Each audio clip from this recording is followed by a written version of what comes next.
नमस्कार। कल्पना कीजिए पाकिस्तान के किसी शहर में रहने वाला एक व्यक्ति है।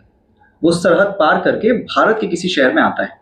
यहाँ के बाजार देखता है, दुकानों में सजा सामान देखता है, लोगों का रहन सहन, उनकी कमाई, उनका खर्च देखता है। उसी वक्त कहीं दूर भारत में एक व्यक्ति रहता है और वो अमेरिका की यात्रा पर जाता है और वो वहां के शहर में दिन भर घूमता है।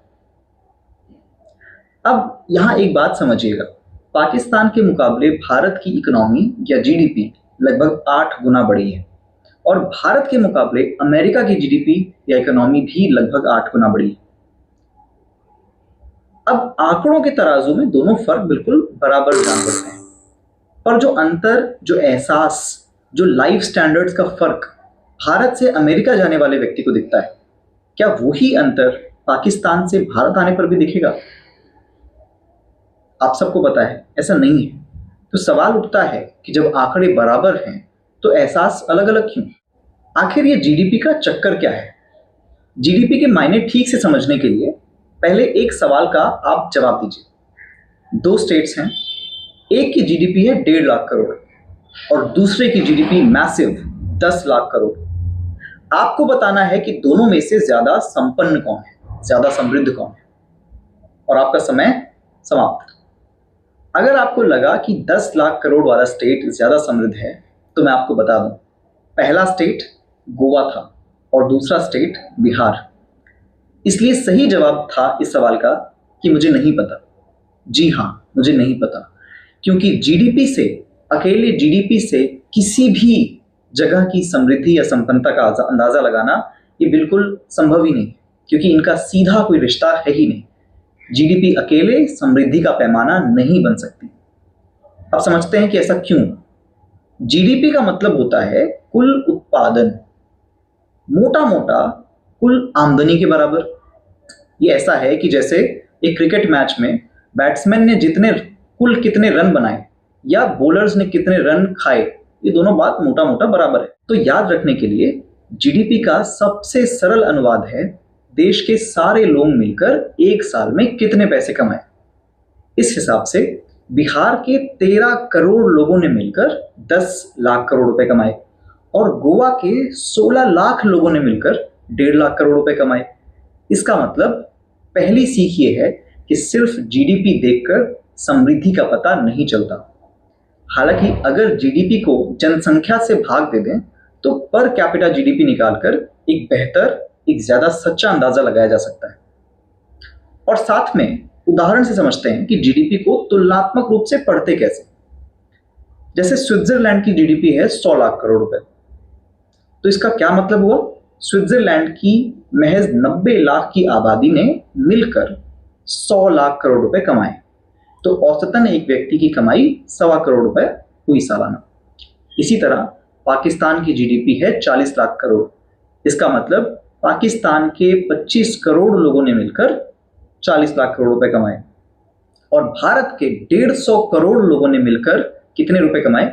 400 लाख करोड़, जो भारत की जीडीपी है। तो इस तरह से हमें जीडीपी को पढ़ना होगा।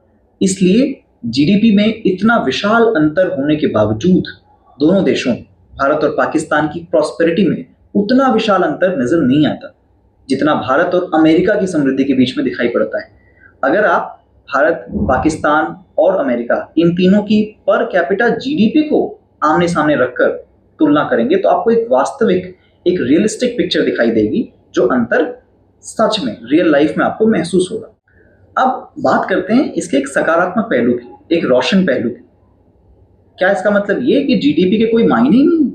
कभी खबर आ सकती है कि भारत ने जापान को जीडीपी में पीछे छोड़ दिया, कभी खबर आती है कि भारत दुनिया की 5वीं सबसे बड़ी अर्थव्यवस्था बन गया या 4थी अर्थव्यवस्था बनने जा रहा है। तो सवाल उठता है, इन बातों का कोई मायने नहीं है? क्या इन बड़े बड़े आंकड़ों का कोई असली ठोस मतलब है ही नहीं? क्या ये सिर्फ हेडलाइंस की चमक दमक है? तो सुनिए, बड़ी जीडीपी का मतलब कुछ भी नहीं, ऐसा बिल्कुल नहीं। बड़ी जीडीपी से देश की शक्ति का पता चलता है, उसकी क्षमता का पता चलता है। अब समझते हैं कि कैसे होता है। कोई भी सरकार अपनी जीडीपी का एक बड़ा हिस्सा राजस्व यानी रेवेन्यू के रूप में अपनी तिजोरी में समेट लेती है। इसका सीधा मतलब यह है कि जितनी बड़ी जीडीपी उतना ही बड़ा सरकार का बजट। और जितना बड़ा बजट उतनी ही विशाल उसकी क्षमता बड़े बड़े काम करने की, बड़े बड़े खर्चे करने की। जैसे एक तूफानी एक बड़ी मिलिट्री खड़ी करने की, जैसे लाखों करोड़ों के हथियार बनाने की, खरीदने की, महंगी सबमरीन्स बनाने की, फाइटर जेट्स को आसमान में उड़ाने की, डिफेंस सिस्टम्स तैयार करने की, कोविड वैक्सीन को 1 अरब लोगों तक उसकी एक एक खुराक पहुंचाने की, जैसे अपना एक बड़ा स्पेस प्रोग्राम बनाने की, चांद और मंगल तक फतह करना। जहां बात हो शक्ति की, पराक्रम की, रुतबे की या सरकारी खजाने की, वहां बड़ी जीडीपी के पूरे संपूर्ण मायने हैं। मगर फिर से कंफ्यूज मत होइएगा, ऐसी कोई भी चीज जहां सरकार पैसे खर्च करने वाली है, बड़ा बजट है, लेकिन उसे पूरी आबादी में बांटना है, तो वहां बड़ी जीडीपी में बेहतर होने की कोई गारंटी नहीं। जैसे शिक्षा, भारत का बजट शिक्षा का बड़ा है, दूसरे देशों के मुकाबले 1.5 लाख करोड़ का शिक्षा बजट है, लेकिन उस बजट से हमें 60 करोड़ बच्चों को एजुकेट करना है। मतलब एक बच्चे पर सालाना आता है करीब 2,500 रुपए।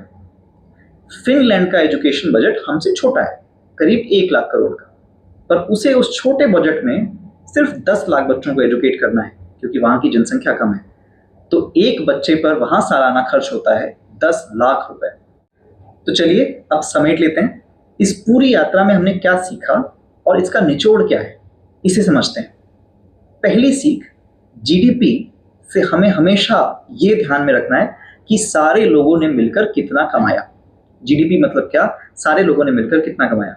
ये समृद्धि की कहानी नहीं गाती, ये सुनाती है एक देश की सामूहिक संचित शक्ति की कहानी। दूसरी सीख, बड़ी जीडीपी का मतलब अमीर लोग, छोटी जीडीपी का मतलब गरीब लोग, ऐसी धारणा एक भ्रम है, एक टूटा हुआ तर्क है। इससे आपको कोई अंदाजा नहीं लगाना है देश की संपन्नता का। तीसरी सीख, बड़ी जीडीपी मतलब एक अमीर सरकार, ये बात बिल्कुल सच है। मतलब देश का भरा पूरा खजाना जिसमें राजस्व यानी टैक्स को डाला जाता है। चौथी सीख, बड़ी जीडीपी मतलब देश के कंधों की बड़ी क्षमता, बड़े फैसले लेने की, बड़े सपने साकार करने की, बड़े बड़े बड़े इंफ्रास्ट्रक्चर डेवलप करने की। जैसे भारत अभी जल्दी में आने वाले समय में गल्फ ऑफ खंबत में एक बड़ा समुद्र के अंदर एक डैम बनाने जा रहा है। और अब सबसे जरूरी बात, और यहां मैं साफ कर दूं, ये बात किसी एक सरकार की या किसी एक पार्टी की नहीं है। मैं आपको एक बहुत सीक्रेट बात बताने जा रहा हूं। हर सरकार, चाहे वो किसी भी रंग की हो, आपको यही बताना चाहती है कि सब चंगा सी, देश बहुत सही दिशा में जा रहा है। और इसके सबूत के तौर पर बड़ी सफाई से आपके सामने एक चमकती हुई जीडीपी रख दी जाती है। ये कोई एक सरकार का हुनर नहीं है, ये हर सरकार का, हर दौर का एक आजमाया हुआ नुस्खा है। तो अगली बार जब कोई नेता हो, कोई मंत्री हो या कोई मीडिया रिपोर्ट हो और वो सिर्फ एक बढ़ती जीडीपी को दिखाकर आपको संतुष्ट करने की कोशिश करे, तो 2 टूक कहिएगा, जीडीपी संपन्नता का मानक नहीं है। जितनी तेजी से हमारी वर्कफोर्स बढ़ रही है, जीडीपी का बढ़ना तो किसी नदी के बहने जैसा है, बिल्कुल स्वाभाविक, ऑब्वियस। पिछले 30 सालों से ये धारा रुकी नहीं है, जीडीपी लगातार बढ़ती ही जा रही है। इसलिए एक जागरूक नागरिक होने के नाते हमें सावधान रहना होगा, क्योंकि जीडीपी की इस चमकती रोशनी के पीछे कई जरूरी सवाल अंधेरे में धकेल दिए जाते हैं। पर कैपिटा इनकम कहाँ है? आखिरी बार कब आपने ह्यूमन डेवलपमेंट इंडेक्स के बारे में सुना? शिक्षा और स्वास्थ्य के सूचकांक के बारे में आखिरी बार आपने कब सुना? ये सब एक लंबे अरसे से हमारी नजरों से ओझल कर दिए गए। एक डिल्यूजन, एक भ्रम जाल बुना जाता है कि आप निश्चिंत होकर बैठ जाइए, कोई सवाल मत करिए, कोई चिंता मत करिए, देश बहुत तेजी से समृद्ध हो रहा है। क्यों? क्योंकि जीडीपी बढ़ रही है। असली सवाल ये नहीं कि जीडीपी कितनी बढ़ी, असली सवाल ये है कि उस बढ़ती जीडीपी की चमक लोगों की जिंदगी के अंधेरे तक पहुंची भी या नहीं। धन्यवाद।